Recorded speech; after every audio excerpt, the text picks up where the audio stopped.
All right, well, welcome everybody to what was going to be a beautiful match of Armada.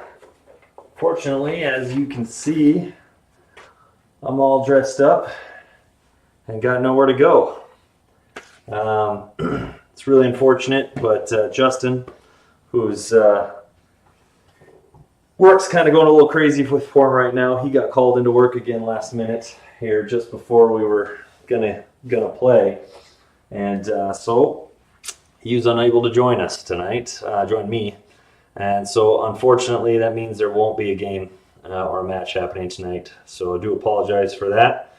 But in lieu of that, since I was already set up, I thought I'd do maybe a quick fleet build video. Chat with whoever's interested in stopping by, any Q&A anybody might have, and really just talk about the fleet I built for tonight and kind of how I was thinking about using it, and yeah, so I think we'll kind of start there, and you know, if anybody wants to chat about anything, jump in and ask me questions, feel free. Otherwise, yeah, we'll be posting when our next match will be. Again, do apologize that I can't bring you a game tonight. So, that being said, yeah, I guess I'll jump in here and talk a little bit about the fleet. So this one's a squadronless build. I've been kind of doing quite a bit of those lately, just messing around mostly. I do really enjoy Squadrons, but I've been trying to kind of break out of my comfort zone a little bit, try out some different builds here, and mostly when it comes to fleet design, my biggest thing is having a plan for all the different types of archetypes that you run into. So my biggest concern going squadronless is always running into a fleet that's squadron heavy, and so I'm going to go squadronless. I like to have at least some sort of plan formulated for what I'm going to do in that scenario. Obviously, the guys at the Cannot Get Your Ship Out blog have some great recommendations for some of that stuff. But yeah, for this build, we'll just start with the big hitter here. It's going to be the Kuat ISD. This is essentially built.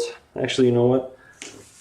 We're going to start with what we built the fleet around here, and that's going to be a way to deal. That's some bad glare there. A way to deal with squadrons without actually bringing any squadrons myself. So that's going to be demo in this build. Mostly going to be brought the demo or the Gladiator 2 second class Star Destroyer for its double blue anti-squadron dice, and then put Agent Callus on there, Ordnance Experts, the Demolisher title, and Fletchet torpedoes. Once I built this as kind of the squadron killer, I wanted a consistent way to be sure that I was triggering Fletchet torpedoes to toggle those enemy squadron aces. So we put Screed in the fleet to kind of complement that, and that kind of dictated the development route of the rest of the fleet, making sure that I had at least another crit, or at least a couple crits to trigger with Screed's ability every round, so I was getting enough mileage out of him. Don't know how effective this would be, but figured I'd give it a try on a casual game night here. But the idea would be, in this particular build, if you had an enemy squadron ball, I see this too as being kind of a Sloan killer. You know, with Demolisher being able to jump into blue range, preferably with some sort of double arc ability here, to a squadron ball. The idea would be with 2 blue dice, and then on aces with Agent Callus, ordnance experts to re-roll blacks. See, now here's a perfect example. Now you'd need to use screed. I got a blank. That's nothing on that roll. But there's a guy I really wanted to make sure he wouldn't have an opportunity to attack that round. Somebody like Nora Wexley or just any of the aces, or if it's a Sloan ball, you know, triggering 3 and 10, you could screed the black, lose a blue to screed the black into a crit, and toggle and hit the fletch of torpedoes. Really, the idea is that with aces, you're rolling 2 blues and a black, and then being able to re-roll the black with ordnance experts every time. So on this one, that would have been 3 damage out the gate.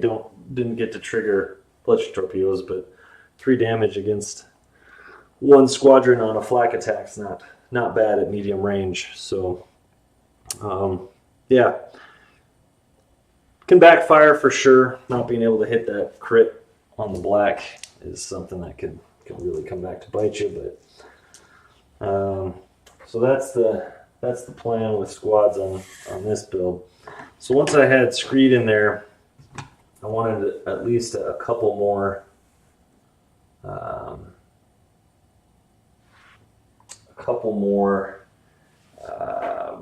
crits to try and trigger.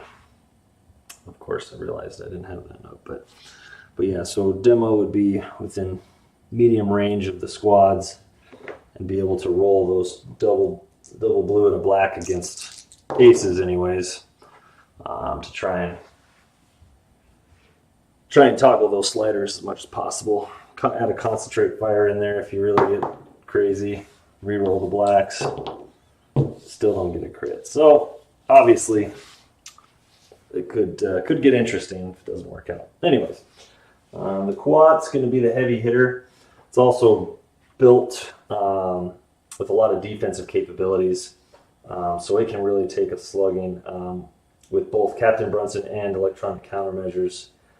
It should be able to take some pretty heavy damage, pretty heavy attacks before it folds. So also have the 2 the fire control teams.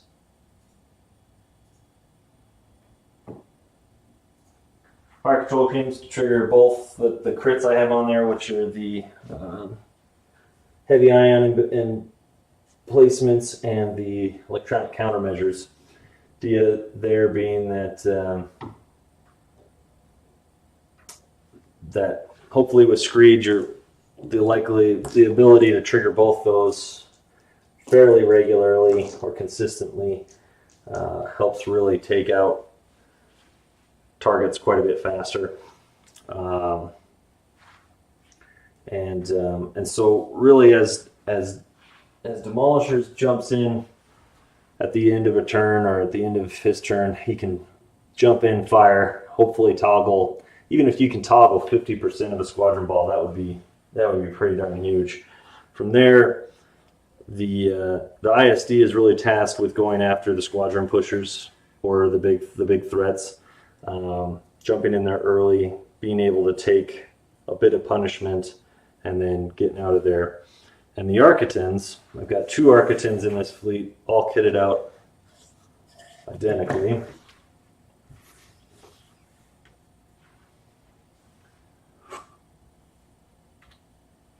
That's going to be with Intel Officer, TRCs, and advanced projectors. So the idea would be in there kind of take either protecting the flanks or getting out front and whittling things down for the ISD to finish off later. So the Architans are really there to put stress on the defense tokens of the enemy fleet, and then putting them in their ships in a bad position by the time they have to face the ISD, or polishing them off before or after they kind of get too close to the quad. The other idea is that they kind of stick with Demolisher and help whittle things down, and then the ISD can come in from the flank later. So different options. I haven't really thought too long and hard about deployment, so It was going to be just a test run tonight to see how things roll out, but I'm a big fan of the Arctons. I like what they do, and I think this would be a fun fleet to fly. I don't really know how competitive it would be. Doubt I would end up taking it to any serious competition, but was looking forward to riding it tonight. So definitely unfortunate that that's not going to be able to happen. But yeah, that's kind of my thoughts on how I built. Like I said, this particular fleet build started with the idea of going squadronless, but still needing a viable option on how to deal with squadrons. So that's how I kitted out the Demolisher. From there, that led me to Screed, and I think other admirals would work just fine in this fleet. But if I swapped Screed out for someone else, I would probably redo the Star Destroyer. There's no need for the dual crit upgrades and all that kind of stuff if you're not going to take Screed or some other way to guarantee at least one crit every attack or each attack. But you could just as easily swap out the Quat for Simoon or an ISD2 with Vader for more rerolls. Even Gerard with this fleet would work pretty well for added maneuverability. I'm not sure Thrawn has a good place in this particular build, other than just being able to always have nav dials and being able to be flexible with your commands. I don't know if he's quite as effective. So yeah, that's kind of the base of this build and what I was looking to accomplish tonight. Let me know down in the comments what you guys think of the fleet, and if you have any suggestions on how you'd make it better, or how you think you'd fly it, or how you'd attack it if you were facing me across the table. Any input is welcome. Yeah, that's about it, guys. Again, real sorry we couldn't bring you a match tonight. We'll try hard to get one in next week. See what we can see. I know Dan's schedule might lighten up a little bit next week. He's pretty wrapped up with garage sale going on. So yeah. Other than that, looking forward to seeing how things go at Nationals with Armada. Pretty excited for the new Super Star Destroyer announcement that they did a couple weeks ago. So yeah, I think all in all, really liking where Armada's at right now. Just wishing we had a bit of a bigger community here in the area, and I have been tossed around the idea of putting together a local tournament. So if any of you all are in the Midwest region, close to South Dakota, look us up on the forums. We're going to try and put something together here in the fall. So yeah, thanks for dropping by, and you guys have a great evening.